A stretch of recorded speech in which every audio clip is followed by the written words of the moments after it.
अच्छा जी, ये एक हमारे व्यूअर्स का सवाल था कि बजीज पैरेट के अंदर जो है ना मेल फीमेल कैसे कंफर्म करें। तो उन्हीं का सवाल के मुताबिक जो है ना ये मैं वीडियो बना रहा हूँ, बजीज पैरेट के अंदर मेल फीमेल कैसे कंफर्म करें। उन्होंने ये पिक्चर भेजी थी, उन्होंने बोला था कि ये इसमें मेल फीमेल का बता दें। तो भाई आपके लिए ये वीडियो है।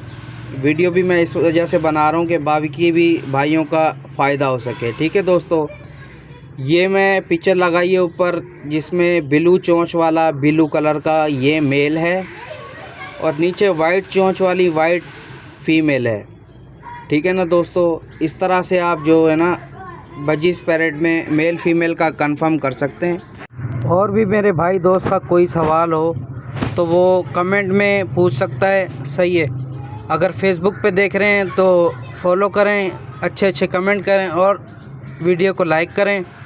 अगर यूट्यूब पे देख रहे हैं तो चैनल को सब्सक्राइब और वीडियो को लाइक शेयर कमेंट और शेयर लाजमी कीजिएगा। ठीक है दोस्तों, ताकि दूसरे लोगों का भी फ़ायदा हो सके। मिलते हैं किसी नेक्स्ट वीडियो में। अच्छा, किसी भाई का और कोई सवाल हो तो वो भी पूछ सकता है मेरे कमेंट में। ठीक है।